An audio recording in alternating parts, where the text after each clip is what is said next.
Ashama akkam jirtuu hordoftootaa tiyya har'as viidiyoo biraa qabadheessin dhufeera. Warri jalqabaaf tiyya daawwataa jirtan subscribe gochuun gara maatii keenyaa dabalamaa isiniin jedha.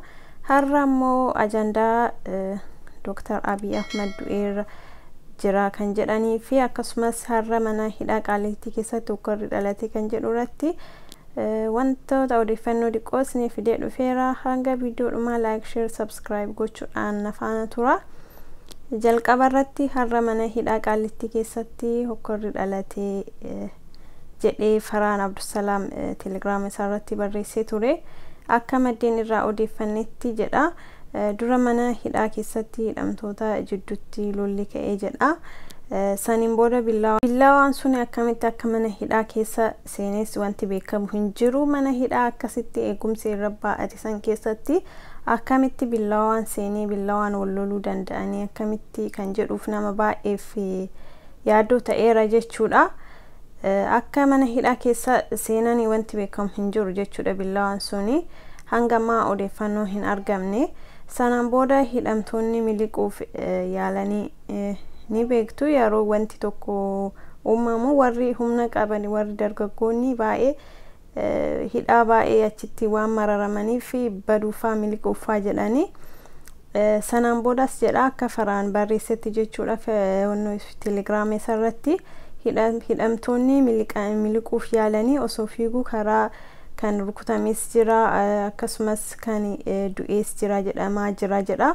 Haa ta'u malee bakka Jawaarfaa hidhamanitti irraa fagoodha jedha. Kuni wanta baay'ee nama gammachiisuudha. Isaan irraa fagoo ta'uu jiraachuu isaa jechuudha. Jawaarfaa nagaa qabaachuu isaanii mirkaneeffadheera jira jedha Faraan Abdusalaam jechuudha. Telegram isaarra deemtanii guutuu isaa dubbisuu ni dandeessu jechuudha.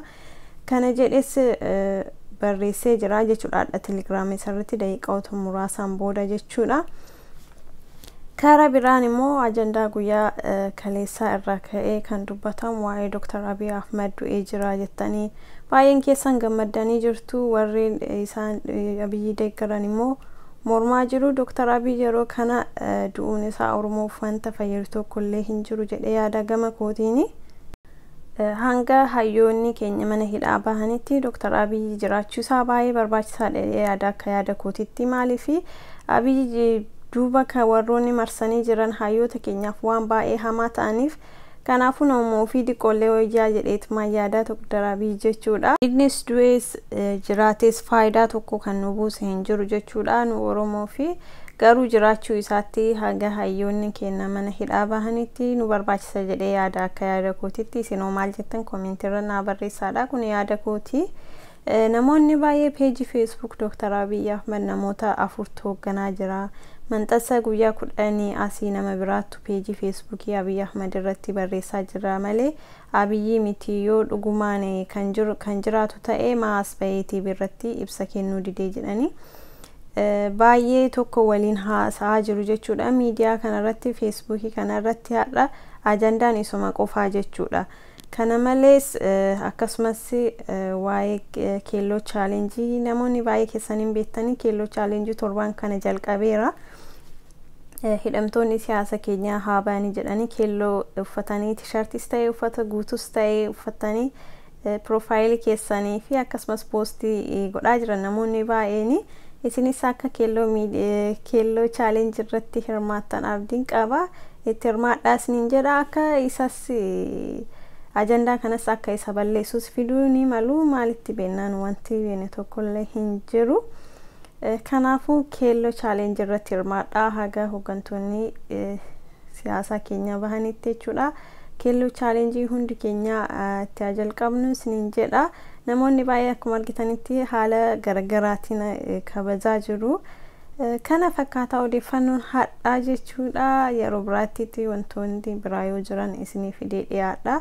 Gabaabumatti kana isiniif dabarsuu dhufee kanaafuu duun Abiy yoo nu miidhe malee faayidaa tokko malee nuuf hin qabu jedha akka yaada kootitti. Namoonni baay'ee du'eera jedhanii fakkii isaa kan nama biraa jechuudha fidanii isaa jedhanii mana yaalaa deemeera, Dubaay deemee, Xaaliyaanii deemee jedhanii baay'ee tokko Facebook miidiyaa kanarratti jechuudha olola sobaa odeessaa jiranii jechuudha. Nuti addaan baafachuu qabna sobaa fi dhugaa jechuudha. Namni tokko poostii godhe jennaan dhugaas ta'uu maluu baatu danda'a jechuudha. Sobas jennee yaaduu qabaanna.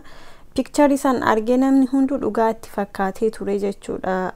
Hanga dhugaan isaa bahutti jechuudha. Namni hundu dhugaadha. Maaliif badee namichi footoo akkasitti ka'uu jaalatu, akkasitti tiibirra mul'atu jaalatu, eessa badee eessa dhaqee waa malee manni naaru jedha Oromooni.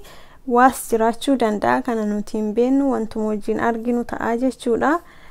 Wanta biraas ta'ee yaada biraa yoo qabaattan wanta balleessisoo jiraate koomenti irratti naaf barreessaa. Isin jaalladha. Nagaatti naaf tura.